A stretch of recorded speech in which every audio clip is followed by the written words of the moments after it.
Hello everyone and welcome back to The Letter. Last time we were here, killed off Zach, killed off Rebecca. Chief dismisses me barely an hour later, sending me off with nothing but a like pat and another sorry expression. I'm not entirely sure if that's supposed to be reassuring. There's plenty more to do, a lot of people to call and tell, and all of it falls on me. No matter how awful the news I bring will be better if this comes from a person his family and friends know. Still, my body refuses any notion of movement. The thought of telling Isabella about this, she'll definitely be devastated. Don't even want to imagine what his grandparents will say. They're good, kind, warm-hearted people who have given me another family even without me asking for it. They welcome me, invite me every time, easily remind me of what having a whole home feels like. I thought I've already forgotten it. Zach's older sister will definitely show up in my apartment, though, ring my doorbell and punch me as soon as I open the door, just like the last time. She's right. I'm the kind of person who brings nothing but trouble. She's known all along that Zach should have stopped hanging out with me, warned him several times. Zach has often laughed her concerns off. I used to think it's because he enjoys the friendship as much as I do, despite a huge part of it going unspoken between us throughout the years. Now he's dead. Another person brutally taken from me. I thought I had more time. I thought he'd be safe. I acted too late. And then the deafening silence of my car. The only thing I am able to do is close my eyes, rest my forehead against the cold surface of the steering wheel, and scream. Scream until my throat bleeds raw. Scream until my lungs burn. Scream until all that remains is the guilt and the tears. The sun hangs lower when I drive back to the pub and drag myself inside, still too unsure how to break the news. Around this time, the patrons usually start to trickle into the main lounge until it reaches a peak around midnight. Today, however, remains thin. But considering what day it is, it isn't too worrisome for the kind of business G runs.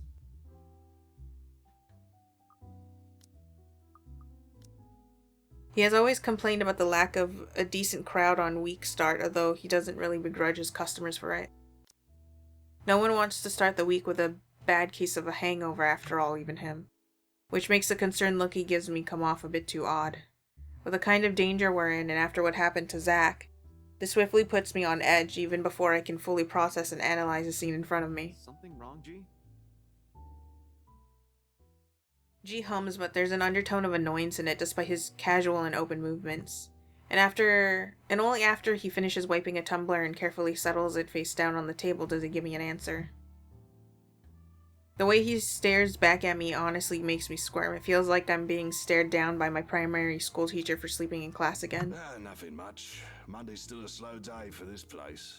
But you, might want to check on your friends, kid. Looks like someone woke up on the wrong side of the bed while you were out. Another question forms in my head along with a small confused frown. Though before a single syllable slips past my mouth, he gestures his head on the far side of the main lounge.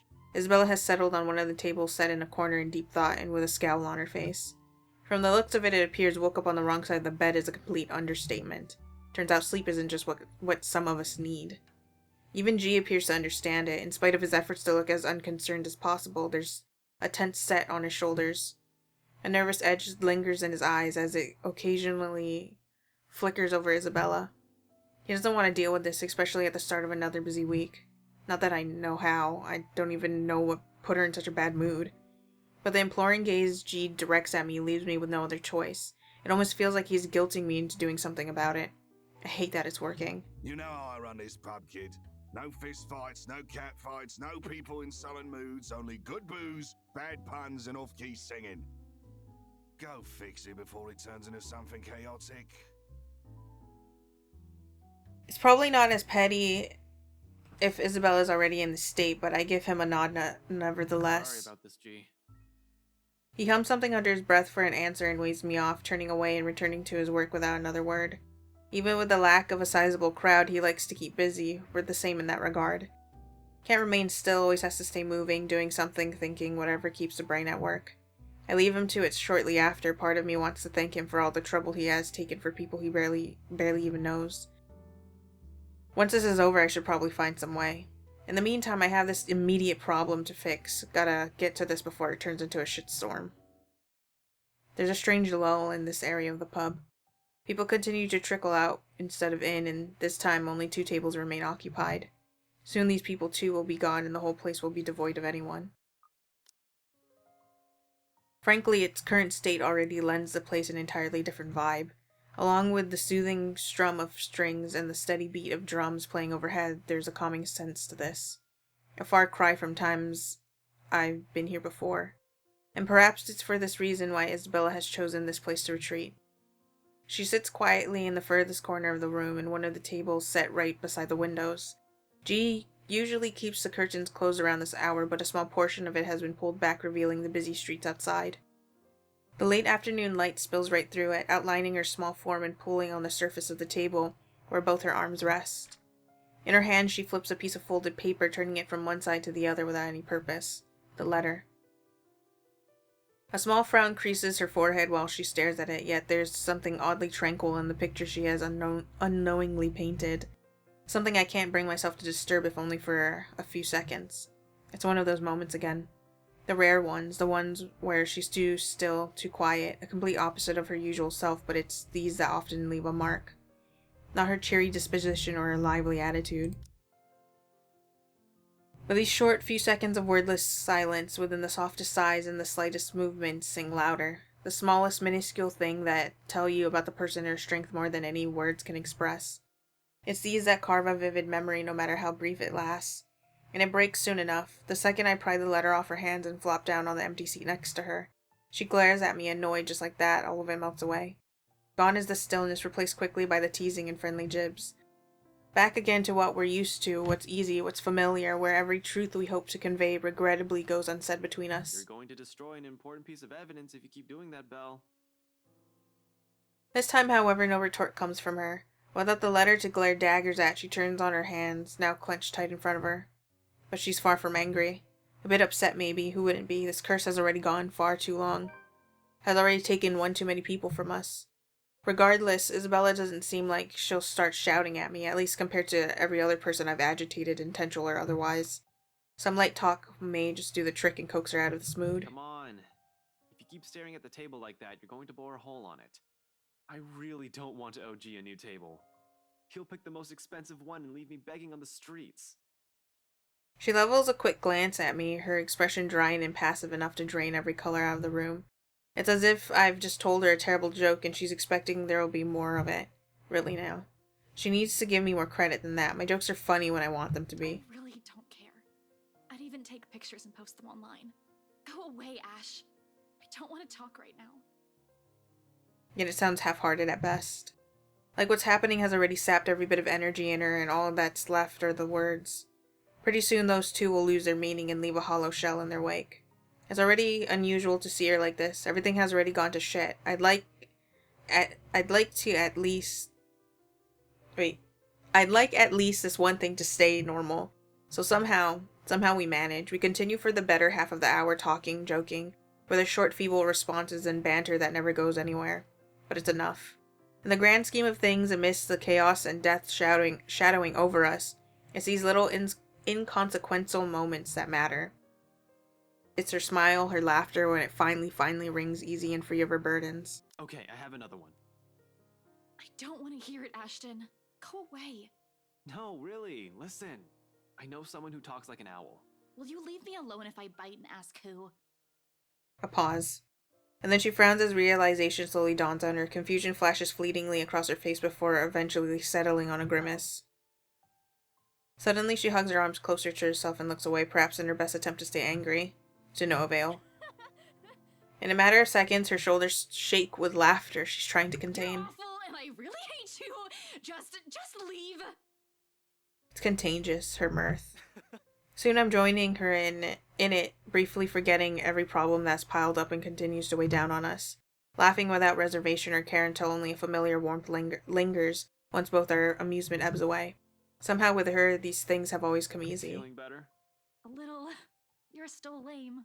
But you're laughing right now. Only because your humor is terrible. Right. Keep telling yourself that. I know it's funny. And you know what? If you've kept frowning like that, your face might have cracked. That would have been really messy and ugly. If glares can kill, With the one she sends my way, I'd probably be dead by now. Seeing it directed my way, it takes only a few quick seconds for me to realize how she might have also taken my statement. How wrong and rude it might have sounded in her ears, however unintentional it is. I've never been good with words, but that's never an acceptable excuse, is it? Suddenly taking the brunt of her anger seems less complicated than correcting or explaining myself. Nevertheless, I try. What? God, crap. Damn it, that was so not what I meant. I was just saying you look better when you're smiling. Her glare doesn't even wane. In fact, I think it intensifies like the brewing storm. In the face of it, under the sharpness of her stare and her annoyance, I do what any person with a good sense of self-preservation does. Keep my mouth shut and shift my attention elsewhere. The crowd outside looks very interesting today. Maybe I should. Thanks, Ash. She utters all of it in a voice too small, too quiet. But when I turn to her, only those words, her gratitude, resonate throughout the whole room. Not the soft clinking of silverware somewhere, nor the last strains of music fading into silence above us. Instead, it's the meaning behind her gaze as she holds mine that lingers. Steady, unflinching, and open in the same way she looked at me all those years ago, with bright eyes and expression softening into a tender smile. I didn't understand it then. How easy it is for her to wear her heart on her sleeve. How she never shies away from expressing herself, even among people she barely knows. How she can go through everything without losing herself. Now it's among the hundreds of thousands that hang unspoken between us. Trivial little things with a worth still too big to put into words. Either because it's too early or because there's never really a proper time. For now, though, this'll do. Until the moment itself dwindles. Until reality pulls us back in, reminding us of the things we've set aside in its favor. What was that about earlier? You look like you're about to wage war on that letter. Oh, it's nothing. You probably won't like it when you hear it. Maybe. You haven't said anything yet, so how am I supposed to decide how to react? A small frown returns to her face. And though it lacks the same anger from just a few minutes ago, the bitterness stays. Now there's also uncertainty. It takes another minute until she speaks again. This time she doesn't meet my eye. I was just thinking, maybe we should go back to the mansion. Blood freezes in my veins. Immediately before I can even think further on what to say, my mouth's moving, a disapproval ready at the tip of my tongue. Isabella, you know that's... I know, Ash. I just thought we'd find something in there. That if I go back, we'll get the answers we need. I found the letter there, so maybe, right?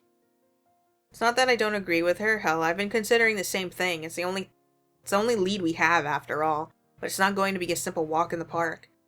Who knows what we'll find in there? If I bring her with me, I won't be able to guarantee her safety. She'll be in even greater danger. Hence, alone. If there's a need to go back to that accursed place, I'm doing it on my own. Whether she agrees with this plan is inconsequential.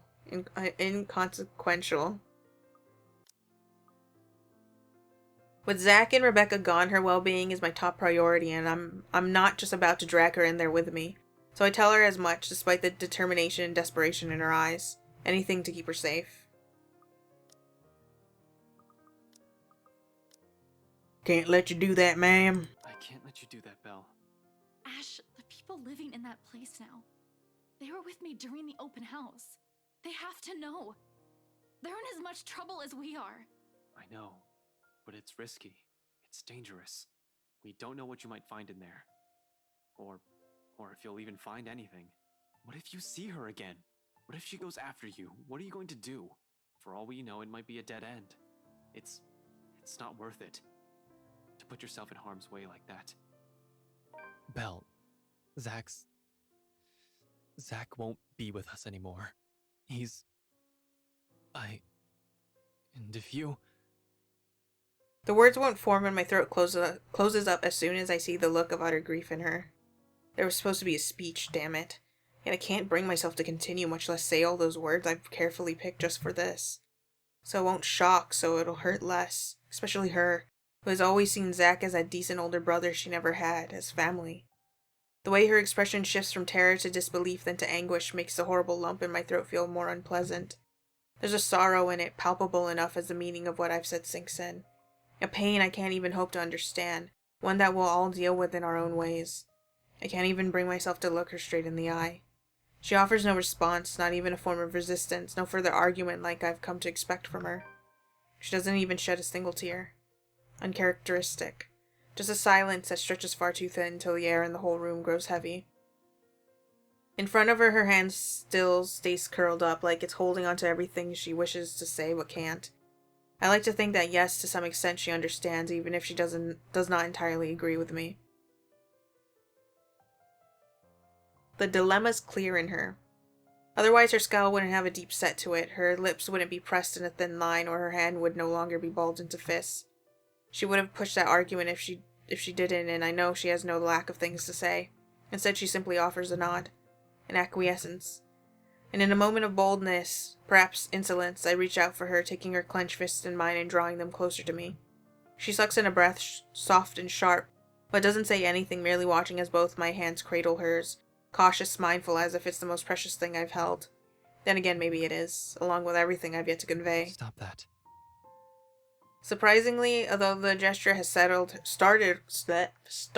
her, she yields, allows a touch that is far too familiar and more than what I'm willing to give You're going most. to hurt yourself if you keep doing that. Gently, I unfurl her fingers, flattening out each digit against my palms. Her nails have already created small dents on her skin from how tightly she has held it close. A little more and she would have drawn blood. Deep as it is, smoothing a thumb over the tiny marks does nothing. But it's a small gesture we both find comfort in amidst this chaos, and all at once the tension lifts. Her expression softens, the lines of her shoulders ease, and it's only after her lips curve up in a faint smile that I let go, giving her hand one last squeeze before returning it to her. Part of me wants to tell her, admit that it's exactly what I'm planning tonight. What good will it do, though? I do intend to tell G before leaving tonight. He has to know if he's going to be keeping an eye on her for me. One person is already enough, however. Hell, simply letting someone in on the plan makes me iffy. Broadening that circle and revealing too much would just cause another pointless concern. But someone has to be aware, at least, of where I'm heading off to in case things don't pan out. Expect the worst, even if I've only intended to do a quick survey of the place. In my own words, risky. It's best that I simply leave it as it is for now.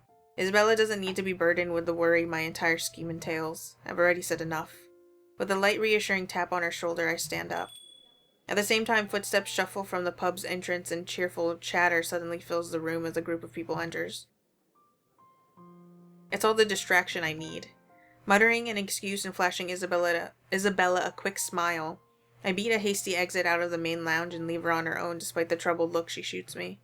Before Isabella can say what she's been mulling over. Before the last imploring glance she directs my way forces me to change my mind.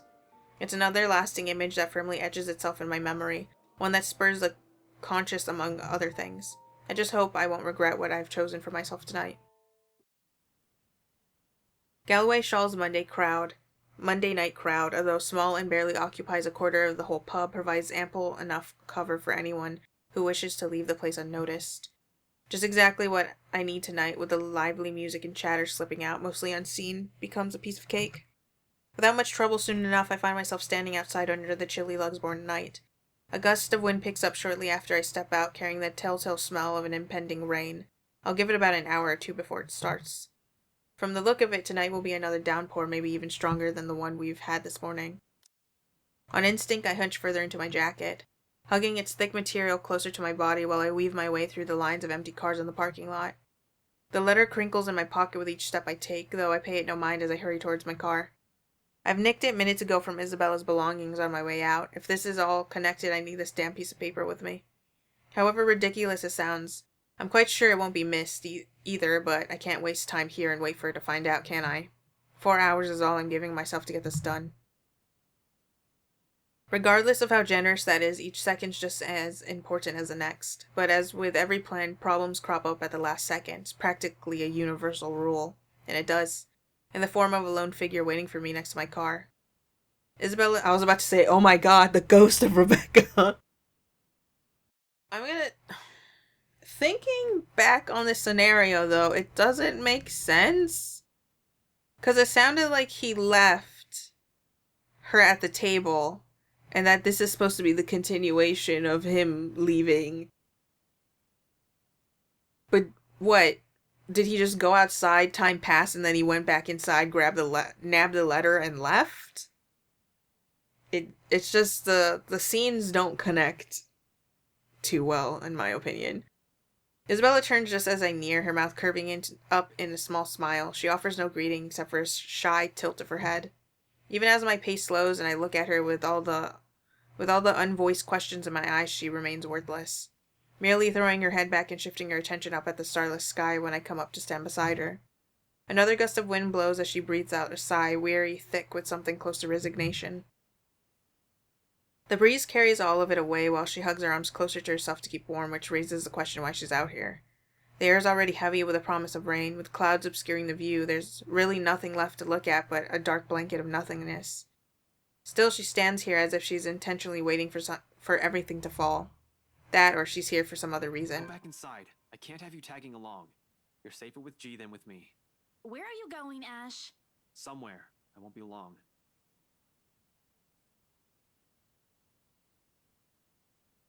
With another single glance, I walk past her, heading straight for my car. She follows regardless, a different kind of desperation woven in her movements and the next syllable she utters. This isn't just about you, Ash. My hand stops a few centimeters short of nudging the door open. Even above the howling winds, her words strike true, booming, echoing, spurring a guilt within me. Despite my silence, she continues. Although her words aren't meant to spite, only to prod, they each cut with the sharpness of a blade. Nothing will stop at nothing to get us. What makes you think you can do this alone? A brief pause then, taking in a sharp breath and swallowing my restraint, I snap at her. If any sort of guilt comes from this, I try not to show it. What makes you think you being there would make any difference? You'll only get in the way. Don't make me repeat myself. Ashton!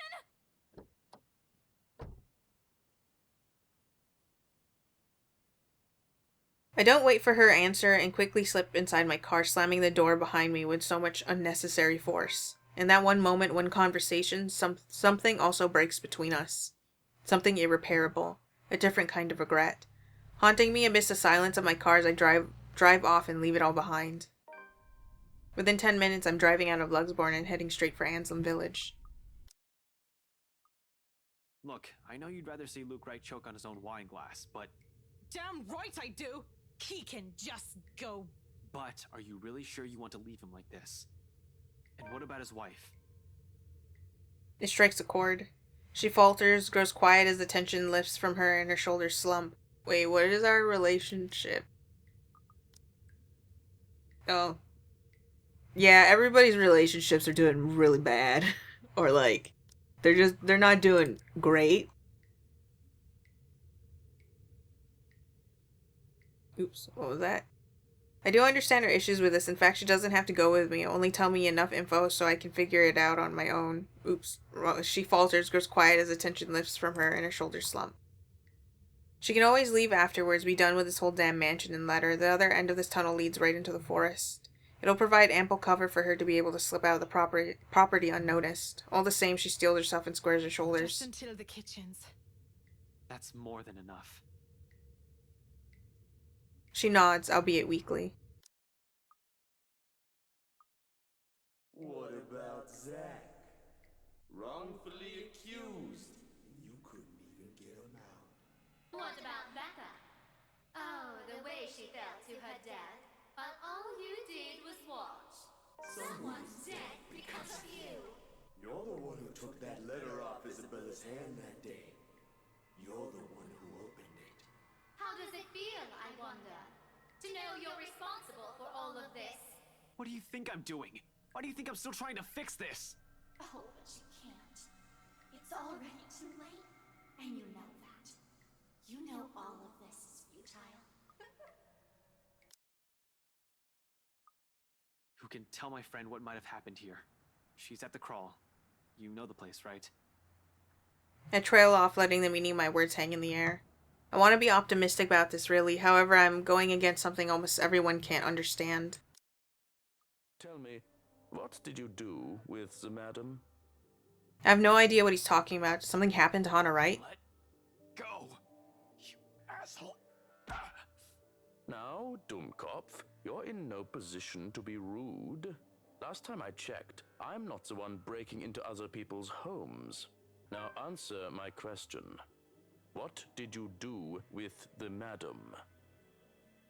The pain rings and resonates through my already sore body. Still, I manage to write it out and spit out a mutinous bartender friend hadn't slipped up, no one would have known where you went. I have no idea why it stopped there with the butler, but whatever. Belle, one person knowing is enough. Any more than that, and You almost died! He could have suffocated you right then and there, and you could have died. And by the time anyone ever finds out, you're already fertilizer! I'm still here, Ash. You have me. And once their meaningful roar does so what is and once their meaning falls roar, it does so not with force of a dam breaking or a raging storm, ? But with the gentle steady warmth of a hearth burning, an ember easing slowly lightly, rising and giving until all that's left is a truth and understanding.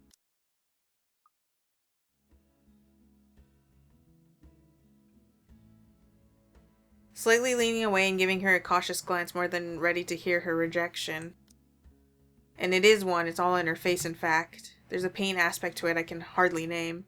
Wait, what? To grip her hands, tighten, though my heart's pounding, I take a chance and look up.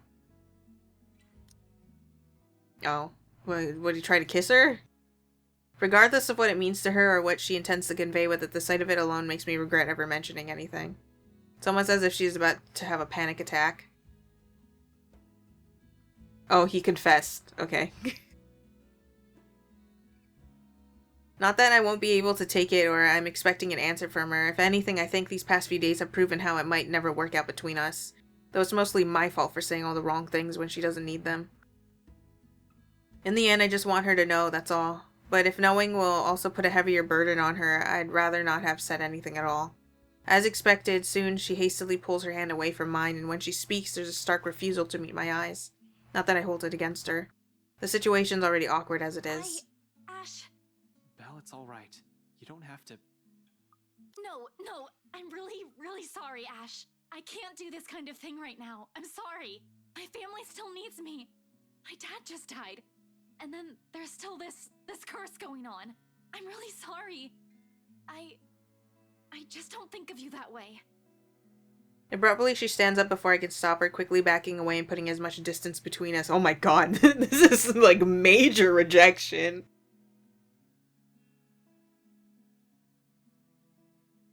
This isn't just, I'm sorry, this isn't gonna work out. This is like, ugh, get away from me. She never really makes it past even the door, though. Her foot catches on the rolling pin she dropped earlier, and soon she's landing on her backside with a shout. Ow! Are you okay? Here, let me. No, I'm fine. It's okay. It's all right. I can stand on my own. Brushing away the hand I've offered her, she proceeds to pick herself up from the floor, albeit shakily.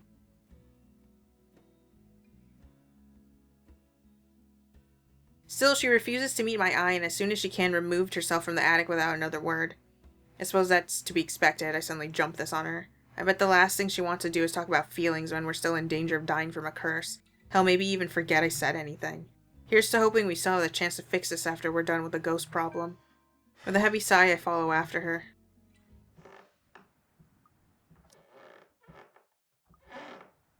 In one corner, Makala watches, almost as surprised to see us. Of course, she didn't listen to me even if I've already exceeded the 15 minutes we've agreed on. Although color and strength seems to have already returned to her enough for her to be able to stand unassisted. The empty plate on the counter appears to have played a part on that. Good news, I guess, as for our predicament. We were just in the attic, right? That door was supposed to open to a hallway. The second floor hallway. Without warning, the door behind us slams shut. All three of us exchange a look. One that I absolutely don't like. We need to get out of here. Screw right. I need to get these people out of here.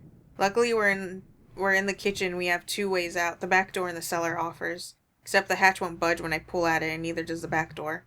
As if something has locked it firmly on the other side. Isabella also gives it a few tries, but even then it won't open. There's a long bout of silence in which we simply look at each other, likely sharing the same thoughts. We're trapped. Something or someone has intentionally led us here. Fuck. In that same moment, once realization dawns in, something shifts again. Blood. In every nook and cranny, every other surface, and in every inch of the floor. This time, unlike the first one I've seen, it remains and gradually the whole room begins to reek of that familiar metallic scent, sharp, suffocating. Isabella helps Makala first, assisting her up and through the gap. The moment the interior designer's in, I nod for her to go Go through. ahead. I'll watch your back. Surprisingly, she follows without protest, not that there's any need to. Sometime after entering this room, the whole place has calmed down. No wails, no whispers, just silence, too deafening. But I'm not letting my guard down until everyone's on the other side of this nightmare safe. For all I know, this may just be a calm before another storm. Without further incident, however, Isabella makes it to the other side and I'm following after her. However odd this hush is, I turn my back from it and climb up. It's a tight fit, but I manage to squeeze myself in.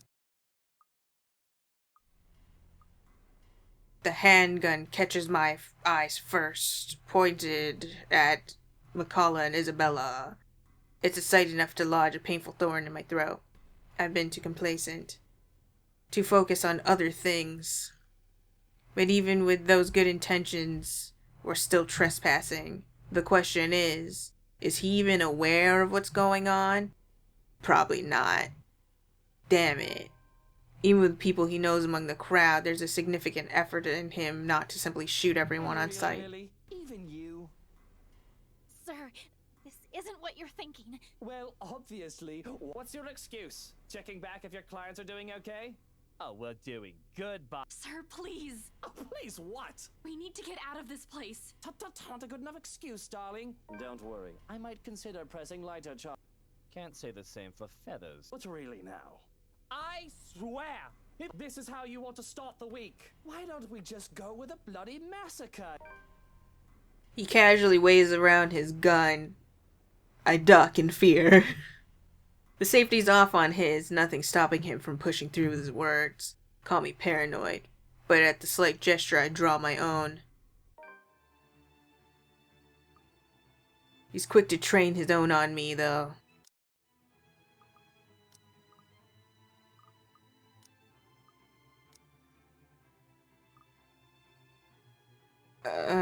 I guess beg. We'll do beg first, and then we'll do death after. This is the third time this week, and I'm really getting weary of this little game. Did the NCA send you to apprehend me, or has somebody paid you off to kill me? Which one is it, Feathers? Oh. At the top of the staircase, Hana Wright stands there, pale as death and expression eerily calm. I can't help but think there's something wrong. My gaze darts around wary of her, but soon enough I realize what's wrong when she speaks.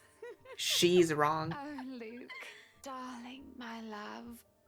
What do you think you're doing out here this late? I just realized, did I even save? I did, okay. Jesus Christ. My heart.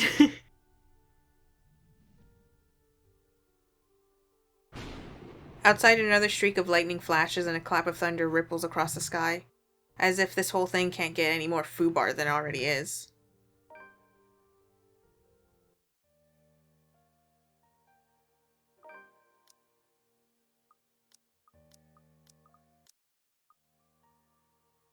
Oh. What? Another long and exhausting day at work, and I still have much to do. Sometimes I wonder why I still bother. I can surely afford to retire, leave the businesses to trusted colleagues. Even if they make enough to only break even, I have enough money to last us a lifetime or 3. I could send 7 children to college if I had. Not that I plan to. But if I had any. But the problem is obvious, isn't it? I don't trust any of the lot. It has to be me because they might get it wrong. I don't want to retire and suddenly wake up one day only to find that everything has gone down the shitter. Christ, I'm knackered. Who do I have to kill to have fewer problems around here? Yourself. I'm sorry, Luke, but this is the only way we can solve anything. I'm not really allowed to complain. I chose this path. But that doesn't stop me from doing so as I throw my shoes off and let them land wherever they please. Petty, maybe, but there's a certain joy that comes with stepping on the carpeted staircase with nothing but my socks on. I'll accept no distractions. I can call up Strauchen for a sandwich, but that's probably it. I've got a suitcase filled with contracts to check over and sign before I can retire for the night. I'm also waiting for a call from Suarez for any new updates regarding the IT leaks, a real cause for concern. I'm so confused that there's like new stuff with Luke. It's the reason there have been investigations on me. Had it been a new thing, I would let it run its course, but it's been going on for far too long, near 3 years for me to just take on a passive role in the affair. I've only kept my head this far because I've managed to mitigate most of the damage with several favors, and some grand puppeteer to ensure the high-profile law enforcement and government officials keep me out of trouble. But who knows how long it can stay that way. Powers are shifting and the current can be unpredictable. This whole exit business is already shaking things up and upsetting the balance. It's only with great care that I stay where I am, but the smallest of efforts can unravel all that I've done. It certainly won't help if I'm being accused of things, whether I'm guilty of them or not, because some computer chump thinks he can play a game with me. And well, shit, it'll be a miracle if I get to sleep tonight, though that's hardly surprising news. And before I can even take a step into the study, a voice from the bedroom calls out to me. Luke, darling, you're finally home. Why don't you be a dear and come in here? And I hesitate for a moment. I do have work to be done, but I suppose greeting my wife as I get home is only proper. I have already been gone for the most of the week unless I needed to be here for work on the house. So with a sigh, I head towards the bedroom. Yo!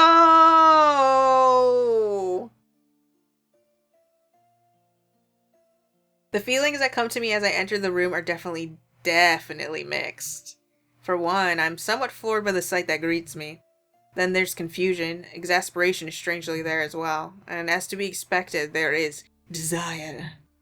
She's a divine goddess, or rather, she's a horrible tempress. What man wouldn't be attracted by that? I guess they could be a sausage jockey. What? Is that just another way to say they could be gay? But that is besides the point, and it's not relative to the situation I found myself in right now. This is nice and all, but why does she have to go and do this now of all nights? I got work to do, woman! I don't have time for this! My love, the bed is awfully cold without you. Slutty Hana. The matter of the fact is, I've never seen Hana all primped up like this since our first year of marriage. There must be something special to bring such an act. Our wedding anniversary are already passed, so that can't be it. Hana's birthday is in April and mine's in August, so it can't be any of those. So what in bloody blazes brought this on? Is Hana drunk? Don't you just, take a rest? I'll be busy all night. It's so weird that he's just like, I'm sorry, but like, as much as I would love to be above or beneath you, there's just so much shit I gotta do right now. Is that answer too cold? I don't mean it to be. She sincerely doesn't look amused. And fuck, if it doesn't feel wrong to refuse sex from my wife when I was all too happy to bang Marianne in her mattress. Of course I was drunk, but still. Come on over and stop being a boring old man. Work can wait. Maybe I can entertain her just for a while. It is a tempting idea. But no, I'll never get any work done that way. And imagine how horrible it would be to get a call from Suarez in the middle of a shag. That would certainly kill the mood and piss me off more than anything. It'll be even worse if Kylie steals the phone from him, as the little ankle biter's prone to do unless her father's locked in a room. Just thinking about the possibility is weird and turns me off from even trying anything. I don't know why you don't just, silence your phone. Make it a quickie and just, get back to things after that. Then again, considering Hana is, like, possessed and being, like, a real hoe right now, I don't think you're gonna be able to slip away. I'm afraid it can't, Buttercup. But hey, it's Sunday tomorrow. We can go out for dinner right after. Somewhere nice like that Italian restaurant you wanted to try out? I keep forgetting how Luke sounds and then I get thrown off again. Why don't we skip dinner tomorrow and eat out tonight? Whoa there, why don't we slow down? Looks like someone is in the mood, but hey, there's a time and place for everything. This is so weird. I grew up in a house where sex was a constant thing. It's just a thing that the body does, more or less. Sometimes it comes with social implications, supposedly, with paper-thin walls and a mother with that horrid job of hers made me think that way. but I learned later on that it isn't the case for everybody. Suffice to say, this is really odd, for her at least. I'm quite sure she never grew up in a sexually promiscuous home like I did.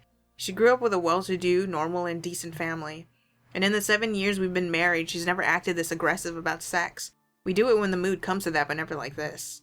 And when I'm in the mood and she isn't, that's about the time I go around town to have my back scratched. You are such a little bitch. You got a hand.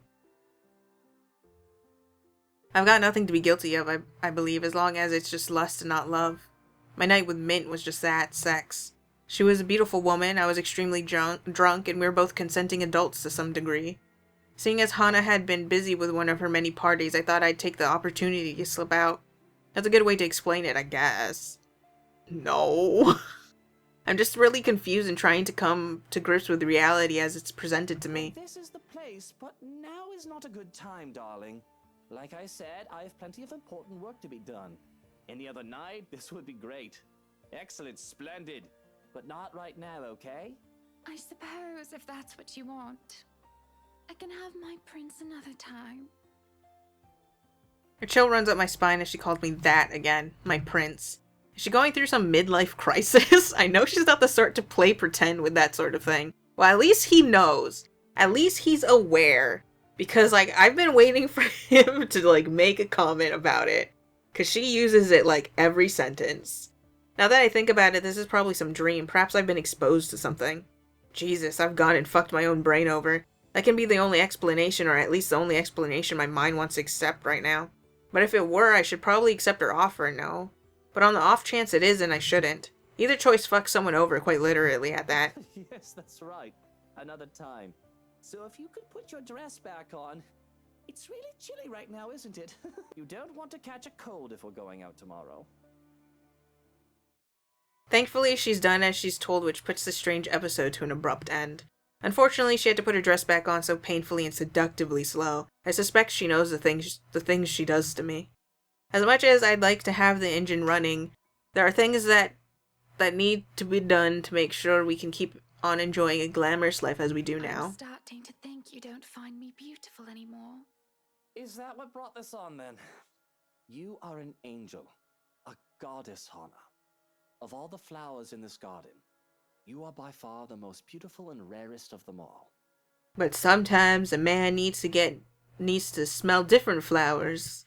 Because if you smell that one flower too much, it's just, Every bloke would want to be with you, and every lady would want to be you. I'm sure it goes the other way around, too. I'm lucky to have you, and I don't know how you put up with the likes of me. I'm really sorry, darling, but it really isn't a good time.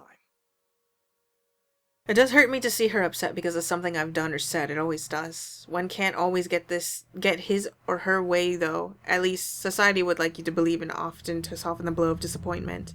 And I'll have to take their side on that just this once. Pulling her in for a hug and a peck on the cheek, I'm quick to pull away before I change my mind and make it more than that. I can at least give her Chin up and those. smile. You'll get wrinkles frowning like that. And beauty sleep helps. Of course, my prince. I suppose I can do with the sleep. The smile that lightens up her face is enough to make me forget about the oddity that had just transpired. I still don't understand this whole prince thing, though I'll let it slide for now. Seeing her with her golden locks and that silver dress, it almost makes me queenly. Makes her queenly, with due respect to her majesty, of course. Despite that, there's just something off. Hana, before I go, what happened to your necklace? The blue diamond. The fact that she seems confused feels Whatever off. do you mean? Oh, that old thing. It's somewhere in the vanity drawer, I think. And to be so aloof about it. What? But wasn't that from your father? It was a priceless heirloom, to be exact, handed down from one generation of Evans to the next, whether it be to a wife or a daughter of an Evans. I know that Hana treasures it so, especially after it was given to her with her own mother's passing. Then what is with that ugly thing dangling from her neck? It looks more like a choking hazard than anything. It was, of course it was. It looks like a piece of chocolate. I just thought a change would be nice. I don't think I've seen her wear anything else in its place. A change it is, but not an entirely welcome one at that. I see. I suppose that makes sense. Well, not that it matters, but I like the old necklace better. At the very least, we can have it cleaned and polished while you're not wearing it. Remind me to have that done in the morning. Whatever you wish, my prince. Right. You have a good night then, Buttercup. With a shake of my head, I don't waste any more time than I've already done. Heavy suitcase in hand, I head straight into the study and dive right into the contracts. There's a whole stack of them too, mostly to do with property management. Nonetheless, careful work needs to be put into them as with everything else. My attorneys have already checked them over, but I'd like to be precise. I'm not going to sign if there's even a single line I don't like. It's a long way into the night when the coldness envelops the room. I suspect at first that it's merely just the usual chill, but the heaters have been turned on as the strange sunny weather that's been gracing us as of late has come to an end. The door is barely open just by a crack, though I shut it in case that might help. Satisfied, though not as much as I would have liked, the room still feels freezing. I make my way back to the mess of documents waiting for me at the table. Just a few more and I get that well-deserved rest, get out of this place and dive into the warm comforts of my bed. Then maybe if Hana's still up for it. Well, it's more than enough motivation. Parking my rear back on the chair, I began my work with the last of the blasted papers, more than ready to be done with everything and turn in for the night. Only for another chill to startle me to a stop, and that's when I feel the hairs on the back of my neck stand on end. Eyes boring at the back of my head, a brush of air just at the nape, and when I glance back, it's that picture. Oh. And something else. Reflected in the lone portrait in the room, someone stands behind me, just by the study door I closed moments ago, though I do not hear it open. Perhaps it is Hana trying to be sneaky, or Strauchen being a bellend of a spook as usual. Do I really have to ask people to knock before they enter? Seriously now, this is anarchy, and I'll have you know... I turn, but there's nothing. Must have been a trick of the light. It is getting late, and I should really go to bed myself. Just have to finish looking over a few more contracts, and... Yes, just finish signing these and I can have some rest, maybe arrange for a day off in the morning. Sighing, I steel myself for a long night of dry paperwork, still. The feeling that I'm being watched stays with me all through the night. And with the sun rising comes another disturbance, both too loud and too sharp for my tastes, and I have very fine tastes. When the piercing rings of a doorbell reaches even the study, I'm very much inclined to think the person who built this place lacks any sense of it. Perhaps the only thing good in this is that the ruckus has chased away the needling guilt from last night's commotion, if only temporarily. Still, it's a bloody annoying distraction. I can tell already that it's going to be a long day. It hasn't even started. Before the racket even lasts another minute, I'm peeling myself off the chair and heading straight for the main door. There will be murder today, if this doesn't let up. How quaint. It seems everything in this blasted universe is intent on getting on my nerves as of late. Bennett, only a Nancy would knock at such an ungodly hour. In the first place, I shouldn't be the one doing this. It's why I hired a valet, for fuck's sake. Where's that damn butler when I need him? I'll be honest, if only for today. With the mansion this quiet at this hour of the morning, it's easy to believe those little ghost stories might be real. But the only horror here is how odd my own wife has been acting as of late. There's no place for fear when another set of problems already burns that fuel. So I wait for another second. When no butler still answers my call, I simply yank the doors open myself, perhaps with more force than needed. And maybe it should be appropriately there, considering the person on the other side of the hour he dared appear on my doorstep. Even someone with half a brain knows not to disturb anyone this early. Brief confusion quickly gives way to anger, and before the bloody photographer can even get a word in, I'm hurling venom at him. It's less than he deserves, really. Hana will disapprove, scold me for treating the man with such disrespect if she hears me right now. She seems fond of him, after all, treats him like a friend she's known for years. But she's not here, isn't she? What she doesn't know. You, again. It's bloody 6 in the morning. What the hell is it now? No, I'm not eager to skip. Leave me alone. Listen, sir, I know this is not a good time. Oh, it's not a good time. Did you even check the clock before coming here? I bet you didn't. This is still my home. My rules also apply to this place as much as Hana's do. As simple as that. Like you, the ones living in this house need to sleep. It just so happens it's also a person I will never take a liking to. No need for remorse. Come back when people are actually awake, or I'll call security on you. Why? What's new? He continues shouting even as I slam the door in his face. Some nonsense about the news lately, though I don't understand most of it. However, with the closed doors muffling the better part of it, and with no ears to listen, his tirade doesn't last too long. Eventually, he leaves and silence once again fills the room as it should. In hindsight, maybe I should also call for psychiatric services. He certainly sounds mental just screaming like that. A suspicious man like him left roaming the immediate grounds, nothing good can come of it. But if his presence will indeed bring a problem, a sign of bad things to come, I'll probably know soon enough. Worst comes to worst, Strachan will take care of it if need be. It's what I'm paying him for. In the meantime, I need rest, even for just a few hours. My lovely wife's still fast asleep when I finally join her in our bed. She feels a tad bit warm to the touch too, but it's nothing to worry about, I hope. As odd as she has been acting lately, her company is nice after spending long, grueling hours going through business documents. Then again, it's not like I'd be losing out much if I take a break or two. In fact, all I have to do is say the word and Vance General Electronics stocks are going to go down. That's the least I can do after Rochelle Vance's outburst during the party. I highly doubt she'll be Rochelle Lee for long, not if Harvey has any sense in him. So with a sigh, I drift off, setting aside my problems if only for a few hours. Not long into it, though, perhaps only a few minutes in my mind, a knock interrupts my attempt at getting some rest. Checking the time on my phone, however, shows that it's just 8:30. Still too tired, but what can I do about it? Getting up is an entirely different problem on its own. Waking up after getting only a few hours of sleep and has my body stiff and sore and my mind feeling lethargic. Part of me wants to go back and doze off again, an alien feeling to me. But it's already far too late for my taste, and on the second round of knocks, I reluctantly peel myself off the bed and answer the door, only to be greeted by none other than Strachan and his grumpy face. The sight of it is enough to dampen my own irritation and can only follow when he gestures towards the hallway.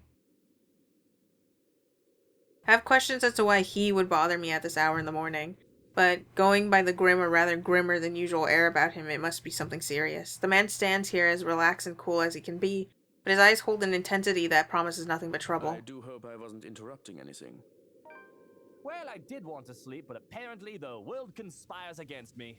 What do you want? If you wish to sleep so badly, feel free to tuck yourself back in bed. But I thought you ought to know that we've had an intruder. And sue me if that doesn't pique my curiosity. Intruders, thieves who would dare set foot into my home to try and rob me were rare. If they had any form of experience, they'd have an idea not to mess with the rights, no matter how tempting our riches may be. But that did not mean attempted robbery did not happen. What was strange about this one is the fact that Strachan thought it was important to bring to my attention. Oftentimes they deal with pests because I wouldn't really care how they take care of it, so... This needs my attention, why? Are they any danger? Actually, I think I'll let you be the judge of that. He's down in the parlor. Come on. I glance at the bedroom door, hoping to goodness that Hana will remain fast asleep before following him downstairs. Through the foyer.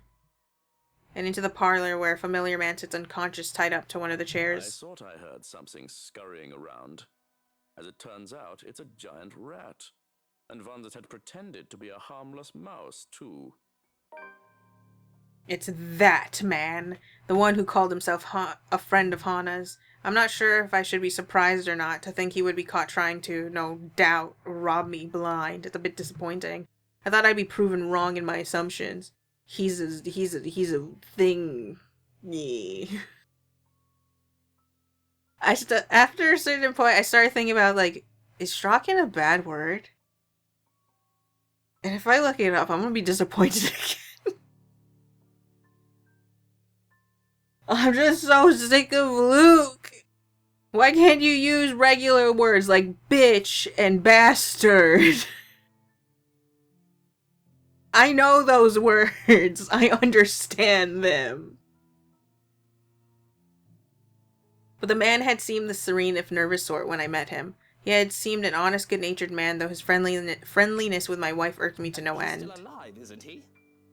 It's hard to tell with the way his body's too still, breathes too light. But is there, the subtle rise and fall of his chest, his presence lets me breathe a sigh of relief.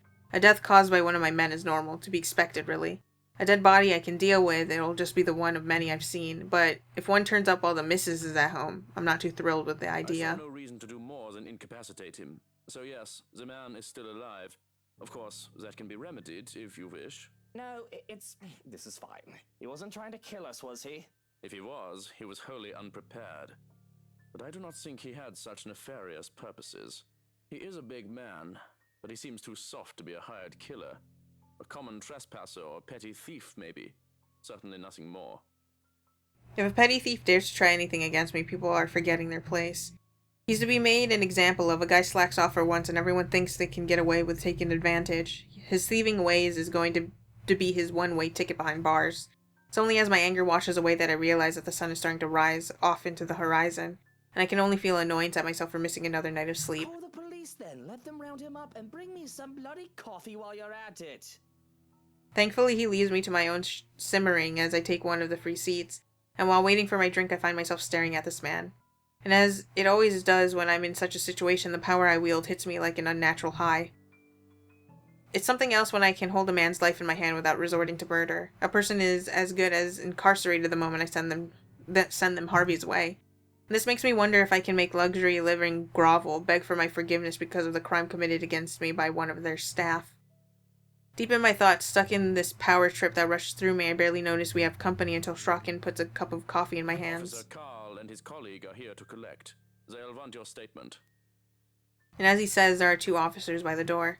Though I can't even bother to spare them the slightest of a glance before looking back at the unconscious. If they need my statement, I'll give it to their chief. I'm due a visit to a good friend anyway. Poliwag is a good word to to exchange it.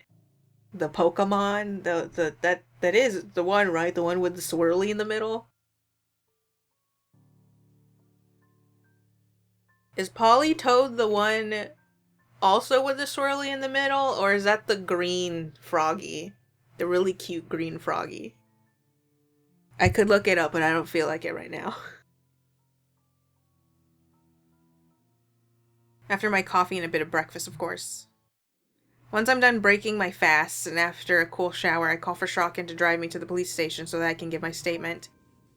Through it all, Hana still slumbers. The way she remains undisturbed even with a commotion, you'll think she has somehow contracted a sickness of some sort overnight. And true enough, the moment the back of my hand touches her forehead, she's burning up.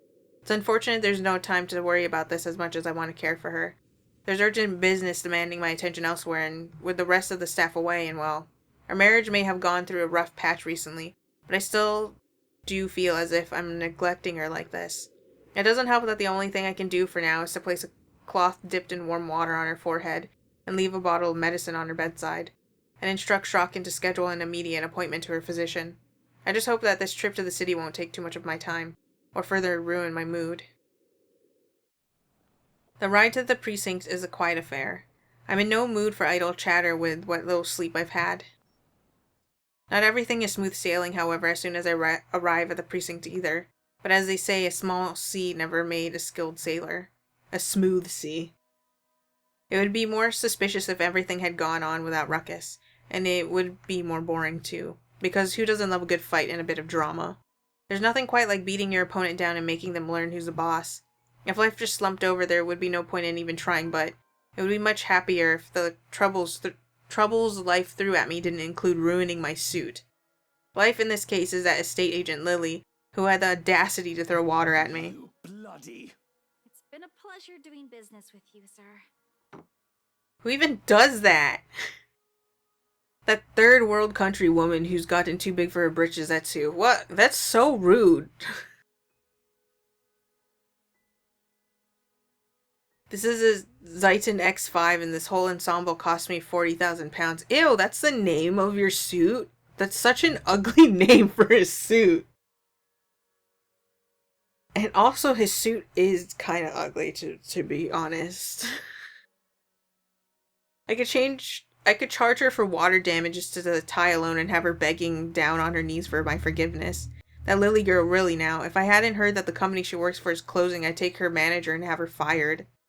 The graceful exit into the police chief's room was all I could muster in the face of such insult. Man, I hope Luke dies at the end of this. My mood is further soured by the fact that I can still see the rest of the precinct from here. At the very least, Johannes is making himself useful and standing outside the door to make sure no one enters unannounced, and now here I am dabbing a handkerchief on my wet suit to no avail. It'll have to be given to one of the maids to clean as soon as I get home. This is just horrible. The interlining is going to pucker and pool. But at least it's not wine, I suppose. So sorry about what happened out there, mates. I'm not. But you know how it is with these officers. All testosterone and ranking. Well, you need to learn how to keep your men in line better, mate. But I didn't come here to talk about these hot-headed daft villains. They could be dead from the neck up for all I care. He has the propensity to forget one tiny detail. I own him. I want to see the rage remind him who exactly the boss here is. I very well can, thanks to the wonders of soundproofing. But the stressed and nervous expression on his face stops me from giving him a tongue lashing. It would really do me no good to be at odds with me when he does prove to be a useful ally from time to time. So I listen when he speaks, focusing on the smell of coffee and cigarettes that fill the room in order to curb my tongue, for now. But boy, when you let a man like Harvey Lee speak, he speaks a lot. Look, all I'm asking is that you be a bit patient with them. You do realize a good chunk of them they aren't with you, so to speak. Bunch of kids who think the police are superheroes or some cock and bull. They don't know how things work around here. Especially that Frey boy. The lot of them are just tired. And why are you telling me this? I was going to ask you if you knew anything about it. Perhaps one of yours know. There's been a string of unfortunate incidents as of late.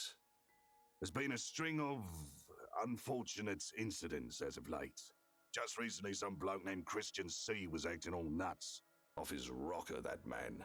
And we had to hold him, thought he was drunk. Up until he started bashing his brains in. Now he's a vegetable in a hospital bed. Another time, some Mark Julius was reported missing. Some are thinking we've got a serial killer on our hands as of late.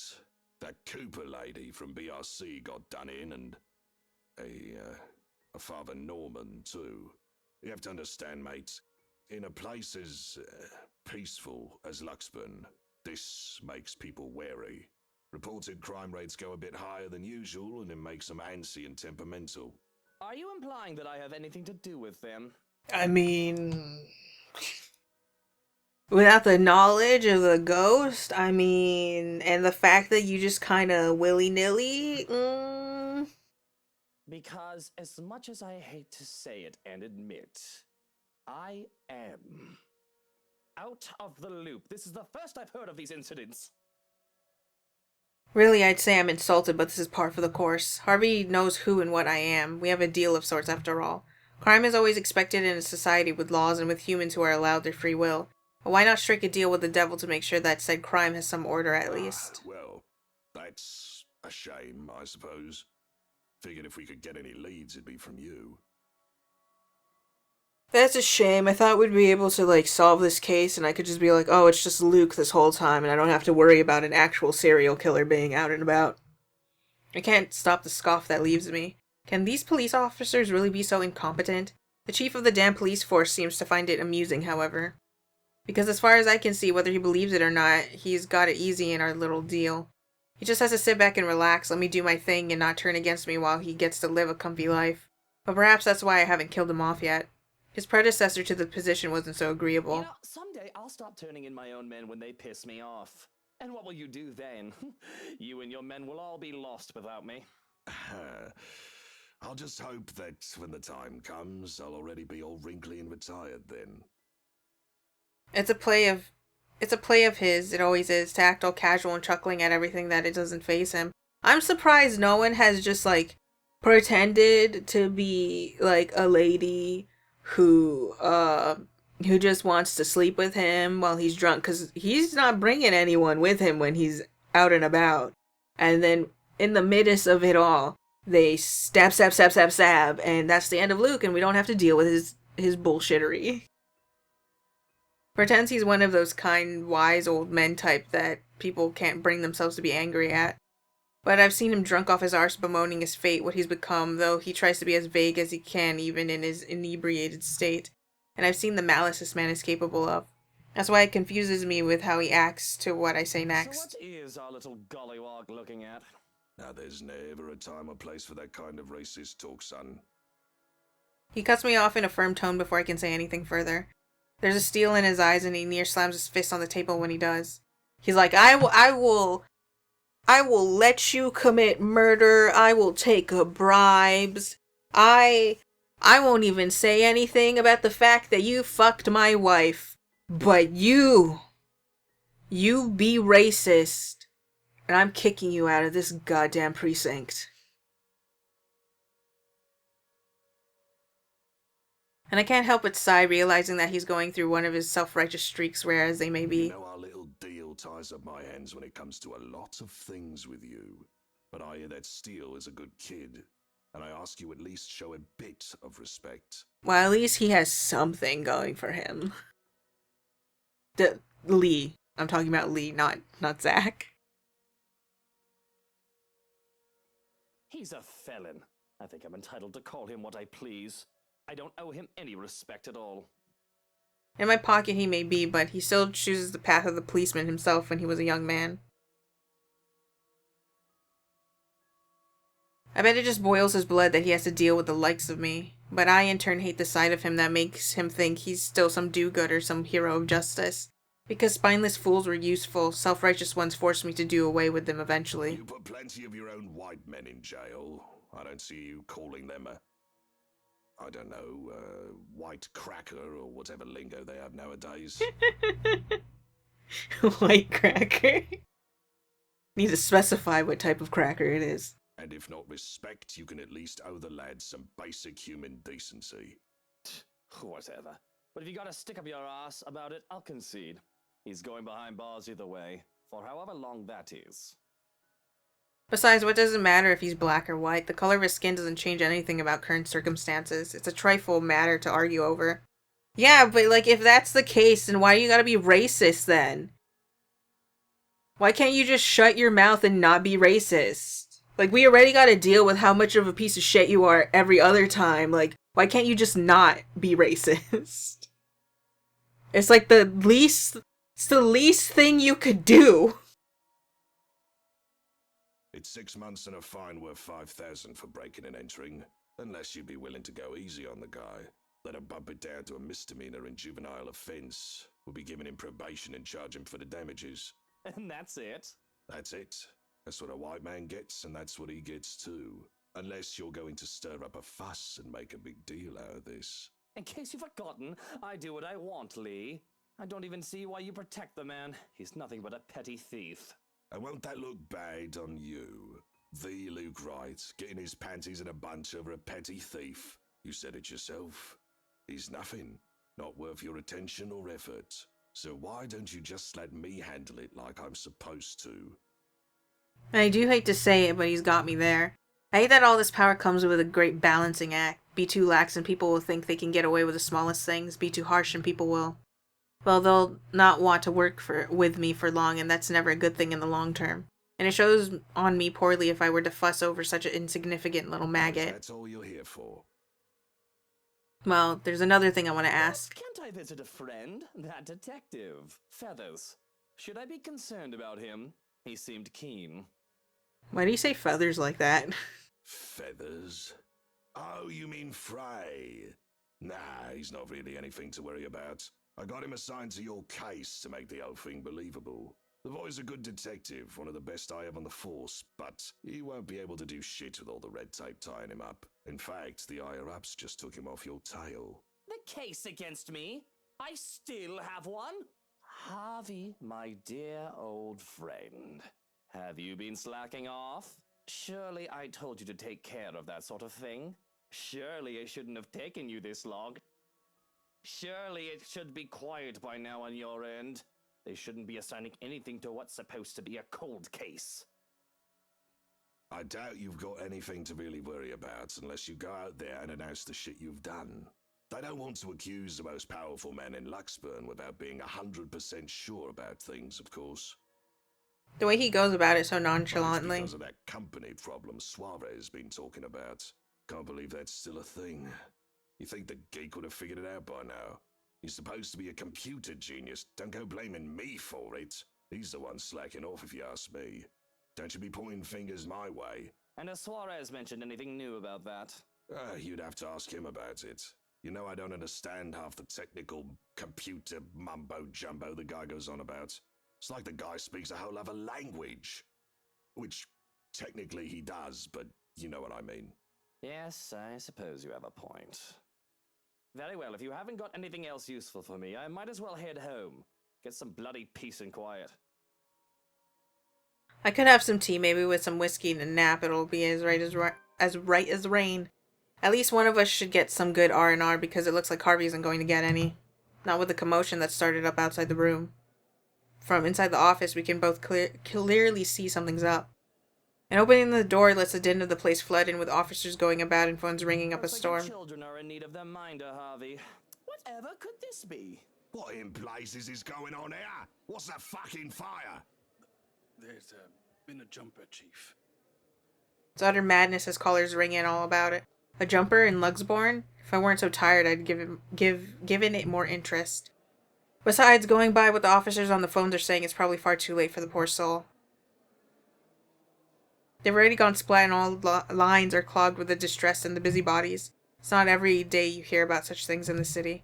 Or at least it's not every day I hear about a jumper that I haven't caused. As if on cue, Harvey glances my way with a tight expression on his face, like, seriously, dude? You know how much shit I gotta deal with? Why can't you just calm your ass down? Why can't you be, like, a normal person and, like, blackmail people into silence? And I have to shake my head at him to say, no, this one isn't mine before I leave him to his pets. Stepping out of the chaos, I let in a breath of fresh air, as fresh as it's going to get in the city. I do hate going to the precinct. It's a fucking zoo filled with animals, people who step in included. But it's not like the city is any better. Humans are just a higher form of animals, after all. We all delude ourselves into thinking otherwise. And I call up the car to take me away from it all. Though I can't bring myself to step inside the house when I do get home. Hana still rests, I assume. I hear nothing to say otherwise. Not her voice or her laughter, which will easily fill any space with cheer. Everything is quiet other than the hum of engines from the car being brought away. A bird's cry sounds from the garden, snapping me out of my reverie, and makes me look in that direction. It's an easy decision to go there. If Hana is resting, recovering from sickness, I don't want to disturb her with how agitated and annoyed I am underneath the surface, no matter how well hidden I can keep it. Not to mention I've been neglecting the garden for too long. Might as well stay put out here for the time being. Oh yeah, I'm like out here confused why there's new stuff, and then I remember that Hana's possessed. Gray skies loom over in the horizon through the sun, though the sun fights for every precious minute it gets to stay. They say that even when our loved ones have passed on, they stay to watch over us. Though I believe in neither heaven nor hell, a hopeful part of me wishes it were true, as ridiculous as the idea is. Can't help but grow still, a chill going up my spine when I do feel eyes upon me. For a while I think I'm imagining it, but I'm all too familiar with the sensation of being watched. Carefully I scan my surroundings, doing my best to not give away the fact that I'm aware of their presence, whoever they are. But there's not a soul in sight on the fields surrounding the mansion, yet they're on the balcony overlooking the garden. She stands there, and though I cannot see her face clearly from afar, I know she is the one staring at me. A servant, if one were to judge by her clothing. From this distance, I can't discern what those stains on her clothing are. The woman gives off a rabid air and simply did not belong with her surroundings. That isn't what worries me, though. What worries me is that she isn't one of ours. She can't be. Obvious signs of being tattered and dirty state aside, there shouldn't be anyone else in the mansion aside from the three of us. And that's the balcony that leads to our bedroom. Forget pretending that I didn't notice her. What are you doing there? You're not supposed to be there! It's a stupid thing to do, I realize in hindsight, but calling attention to it was a spur-of-the-moment plan.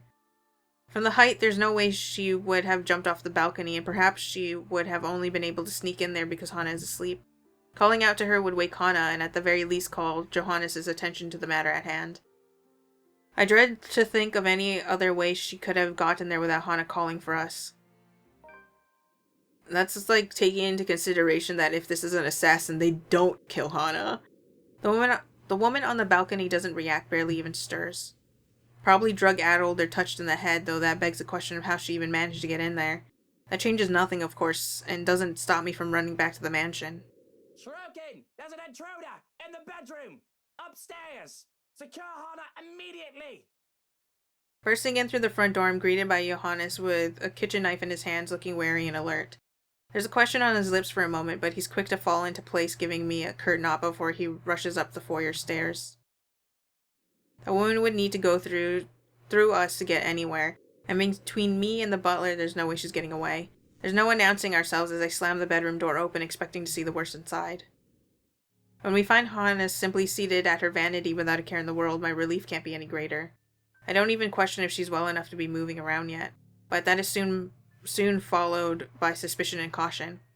Without a word, I signal for Johannes to search through the room for the intruder, even going so far as to slip into the second bedroom.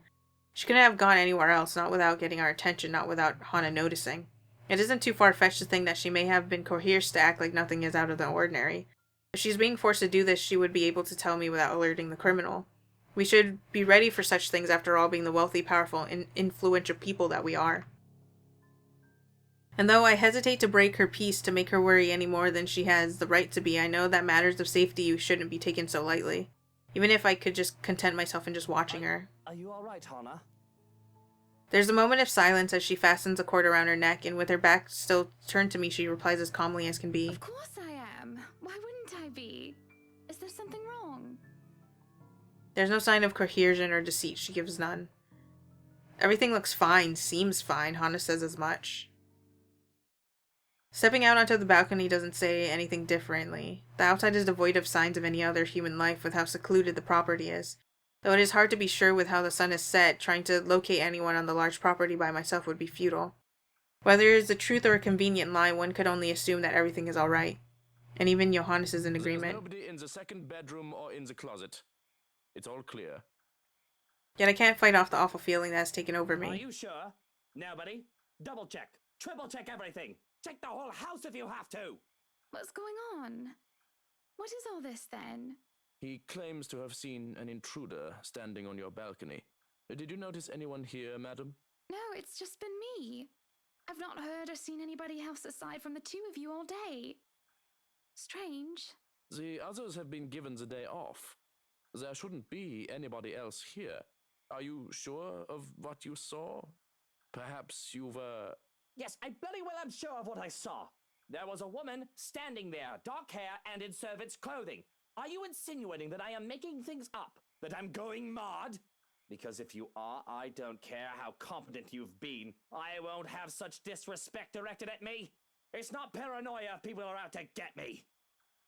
My anger is easily roused, no thanks to the adrenaline rush that's kicked in sometime I don't know when. I don't think I'll ever get used to this feeling, really. No matter how many a time I've had to rely on it to survive on the streets as a child, to survive everything with how high I've managed to prop myself up. And I take any and all threats toward my person seriously. I'm not implying that you're mad.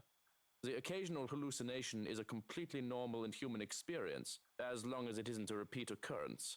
Oh, so what? That was a trick of the light? My imagination?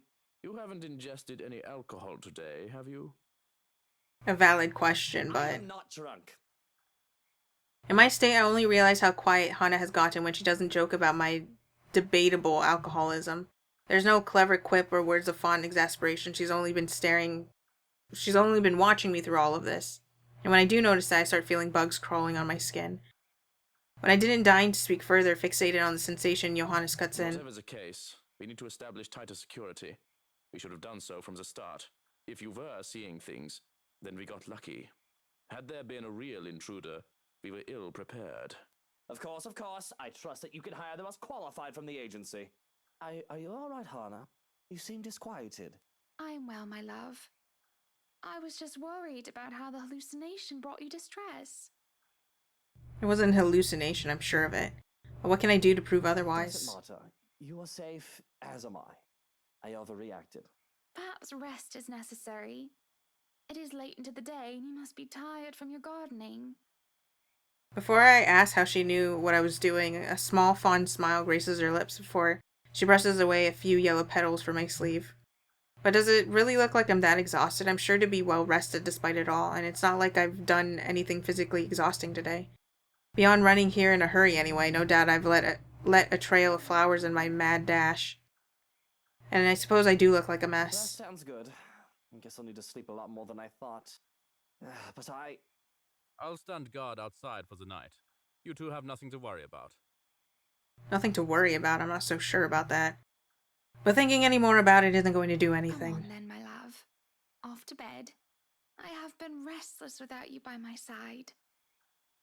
Even then, I can't force away the uneasiness that settles over me. Sleep is hard to attain, and even Hana's embrace does not help. She's still burning up.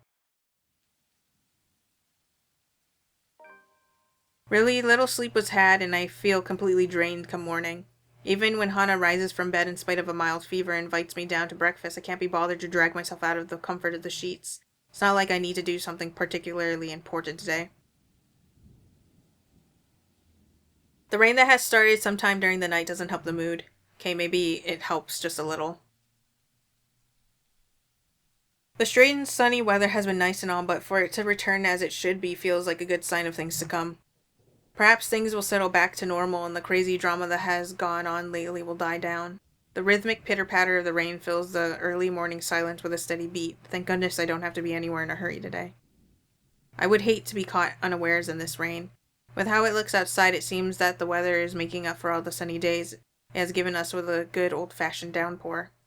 It does let up within the quarter of an hour. However, a day beginning with a cold cloud burst like this, locals usually take it as an immediate sign.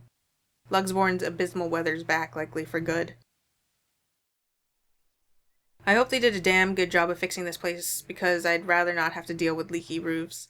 Though Hana might find humor in it and perhaps ask me to sing in the rain to wear out my anger, I don't like the idea that the Realty did a horrible patch job with the place.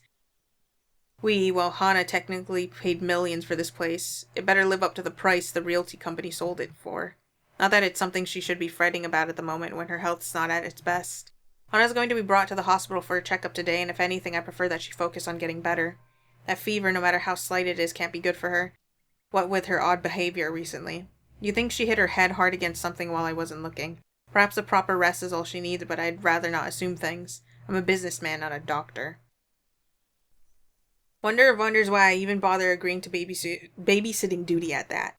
But here I am, scheduled as today's babysitter for Suarez's brat once her father drops her off the mansion steps.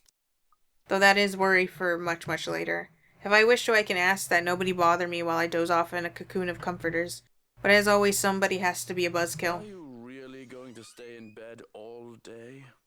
What do you want? It's far too early to deal with your nosiness. You must have been really rattled by what happened yesterday. If you need to talk about it, I am quite qualified in that regard. And you aren't even the slightest bit bothered? Truly? Not even the slightest bit worried? I was worried. But I realized that it's not my life in danger, is it? My worrying will not help matters. Neither will yours. Loath as I am to admit it, he's right. The whole thing must have rattled me, but there's little point in jumping at every shadow I see from the corner of my eye. I shouldn't lose my head for a threat that might not even come. I should know better by now. But I've never been this worried about a possible threat on my life before. I'll be honest here. If anyone is in danger, it's Hana. I can take care of myself just fine. With security tightened, I'll have at least one guard, if not 5, making sure nobody gets within 10 feet of me without my say-so. Hana, on the other hand, will be away for most of the day to get that fever checked upon my insistence. It is a small relief that Johannes will be with her. Any updates about the woman? Being in the dark has me on edge. Information, any at all, may very well help me calm down. I've already briefed security about her, and more from the agency will be arriving tonight. But they haven't seen anyone fitting the description. So you have nothing then? Fat lot of use you guys are. What do I even pay you for? Do me a favor. There's the door. Don't let it hit you on your way out.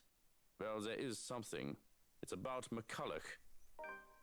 Though I'll deny it, I do find myself a tiny bit interested. I called her secretary about taking the day off.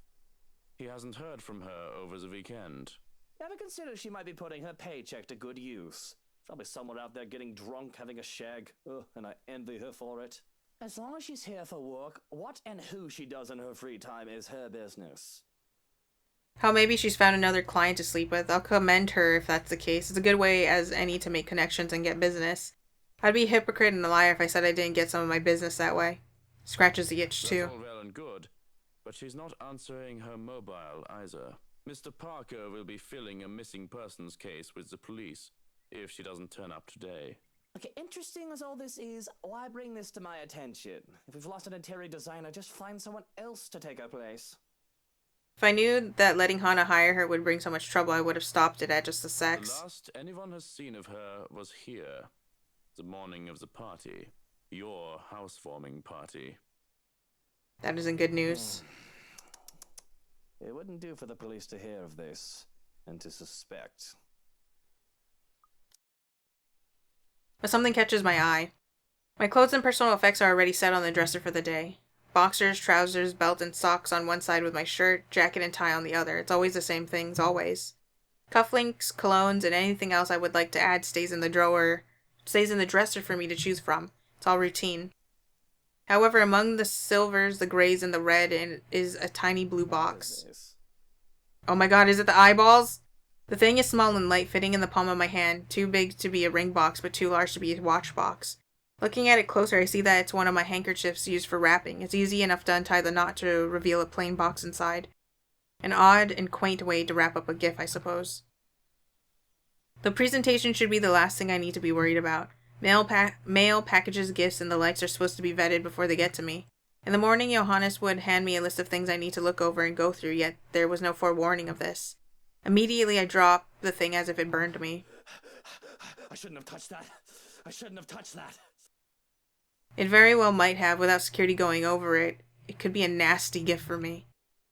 I can still remember when a security guard died to contact poison that covered an innocent enough birthday card, for fuck's sake. Damn, what fucking poison was that? But as the box hits the ground, it spills its contents. Eyeballs! Eyeballs! What I see makes my stomach turn.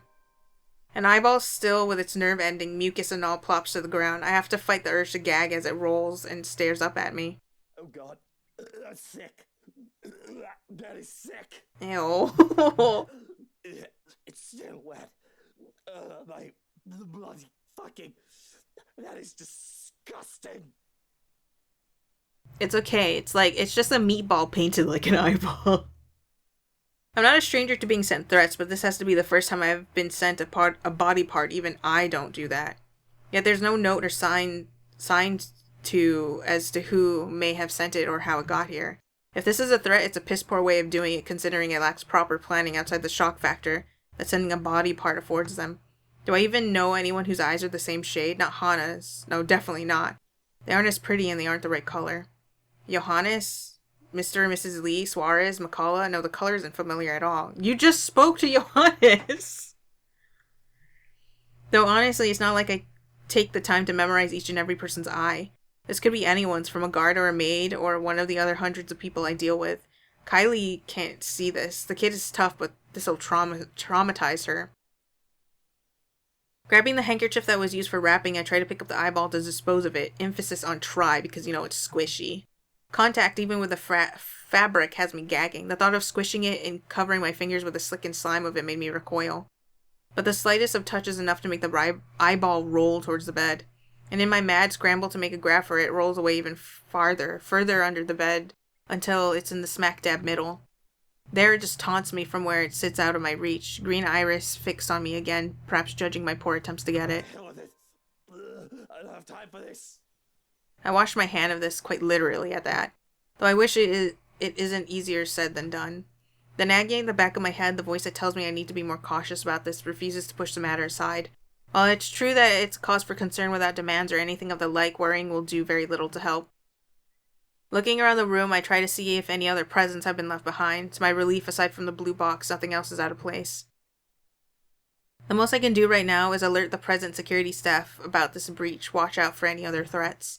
If they have a message for me, they'll most likely send it with their next gift. Whoever has sent this eye, I would assume that it's more to shake me up more than anything else at the moment. It'll be best to act as if this didn't happen. No need to make a child worry about it either. She doesn't need to know. Smoothing down my suit and my hair with relief, I steel myself for the horrors. The horrors that come with taking care of a child. While I try to forget the horrors that came in a box. She mentions Miss Pink, Rebecca, which I listened to with half an ear. Our initial meeting had been a mess, but I can't quite find myself to listen to stories about her teacher wholeheartedly, the phantom sting in my hand still itching. The little brat's quick to defend her favorite academic as well. The woman has yet to offer a proper apology, and she wishes to give one on her behalf. All diplomatic-like I taught her. She talks of the sad man in the park and her new friend who likes to play hide-and-seek while she's not sniffing in the loo. If I didn't know better, I'd say the kid is trying to make me feel guilty. I want to say that the little tyke is evil for making me feel so. I understand. When I get sick, Papa and Mama have to leave me with their maids, too. Oh, they don't take care of you? That doesn't sound right. Even my mom took care of me when I was sick as a child. They're always busy with work. Oh, I see. I guess that's no good. I know she doesn't mean to accuse me of anything, but as her father's boss, maybe I do overwork Suarez a bit. There's a lot of responsibility that only he's capable of carrying out. Delegation is a thing, sure, but when said responsibilities are legally questionable at best, putting others to the task isn't always an option. But maybe your papa is in need of some vacation time. He deserves it, doesn't he? He's a hard worker. I could arrange something for the holidays. I could cut him some slack. Some of his assignments can wait. Can't do much for her mom. She isn't one of my employees, but this would have to suffice. It'd be worth it if it makes the little girl happy, because just like that, the somber look on her face turns into one of pure joy. It's like looking at a little sun warm and bright. It's nice to do something kind every now and then. Would you really, Teal? Would you like that? I'd like that very much, yeah! We can go to this museum! There's one with lots of cool trains and planes! I like trains! And there's the local manor theme park! And a monkey forest! There's a kid adventure farm too, the wacky warehouse, and a play barn as well, and... Whoa, slow down there, Munchkin. I know you're excited, but I think you should let me schedule your dad's day off before you plan a whole year's worth of stuff. There's an embarrassed giggle, but she does reel herself in enough to calm down, which is a feat in and of itself. It's obvious how giddy she is. And if she wasn't looking forward to the holidays before, like any child should, she does now. Tia would be really happy if you were with her. You could have told me you needed to go to the hospital with her, Teal. I won't be angry. I'd love to be with her, but I wanted to spend time with you, Munchkin. And she told me to stay. Besides, I don't like hospitals. They always smell like alcohol. Not the good kind either. I don't think anybody likes hospitals. They're scary. But you said Tia is brave and strong. That she is. A content silence comes over us as we go back to scribbling, though I stop when I'm done with my blue dog cringing at how awful it looks. Kylie reprimands me for that because I should be like her. The little tyke goes through several sheets of paper, one drawing after another. Practicing, she says, because practice makes perfect. Not to mention there's a drawing contest coming up in class and she just has to beat Tim from Class D, who says girls can't be superheroes. The clay gets a turn too, where we start sculpting food and pretend we're Michelin chefs. When we're too tired from tossing pizza and making cakes, there's no trouble in finding another activity more relaxing for both of us. I find myself invested in reading The Picture of Dorian Gray once more. Often I lose myself in the pages of the book. However, it is rather difficult to do so when I'm also trying to keep an eye and an ear out for Kylie. I've been reading the same paragraph over and over again even. Inexplicably, I can feel my skin crawl when the girl sits with Nerissa by the parlor's fireplace humming, singing, though I ignore it long enough to hear only the tail end of the song. Everything is up in flames, up in flames, up in flames. Everything is up in flames, my fair lady. I don't think I can spend any more time with Kylie considering how high-strung I feel. Oh, man. It hurts. She doesn't want this. You lacked care. You forget your place, and you've indulged yourself far too much in this fantasy of yours. This is vile, like vomit and sludge brushing against my skin because it covers me until I'm weighed down. Disgusting. Wrong. Stop it. You've overstepped your boundaries and livery. Stop it. This is wrong. Please. May I remind you that you are nothing but a servant, a slave. Wait, so has it been Luke is the one who, like, is that his thoughts? Or what? An unattractive, unchaste harlot who thinks too much of herself. Please, no more. Over and over it hurts. The pain, however, is not overbearing or blinding. It is the littlest of cuts and the bruising of flesh by blunt force. It dribbles down my cheeks and my mouth. There is a pounding in my head. It is not blinding, but that makes it all starker. Everything hurts. Lady, he need not suffer. I beg of you, have mercy. You already have me to do as you please. He deserves none of this. Why is this happening? Silence, before I cut out that impertinent tongue of yours and feed it to the dogs. You will watch and you will learn what happens when I am displeased. What have I done to deserve this? One after another they come at me, an unending flood that threatens to sweep me away for what feels like an eternity. Each one a show of both joy and suffering for those who have called this mansion their home. Each new scene is like a hammer to the head, threatening to crack my skull and split it in two. I can feel every little emotion in the blurry images that present itself in my head. I feel a part of these like I've lived through them, though I know that's not possible. All their anger burns through me, that much is evident, but the pain more so. And above all of it are the whispers. The voices calling, luring, until one image emerges in vivid contrast with the others. When there is a shout of joy, my eyes snap open, looking for the culprit. That's when the whole room just changes. Everything is the same, yet everything isn't.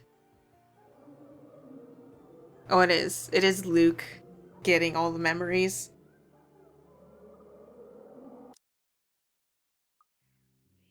The woman from the balcony stands beside me. I can hear her rattling breath, menacing and chilling. Everything in me screams to run. But something pins me to the spot as she just looks at me, watching and waiting. The clamor of their voices fill the ballroom, although they say such welcoming words, I do not feel comforted by the madness I'm experiencing. It's getting hot, so I'm gonna stop right here. Ugh. I always forget.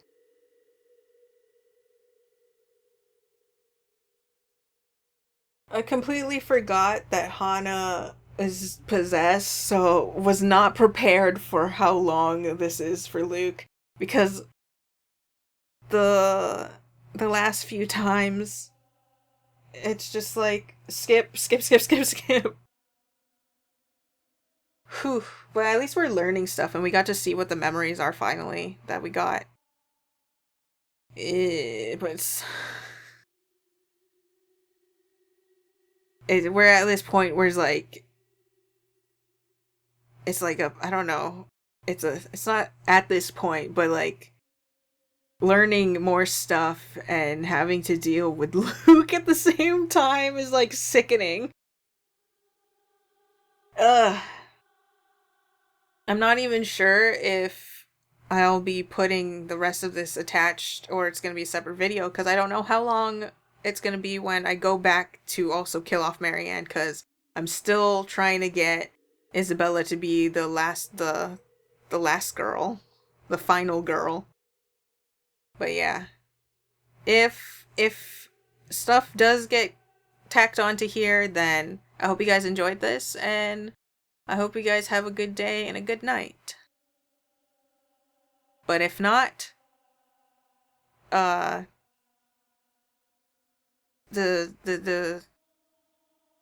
wait, oh my god, I just confused myself. If stuff is tacked onto here, then you'll be seeing it in just a moment. If not, I hope you guys have a good day and a good night, and I'll see you in the next part. Goodbye.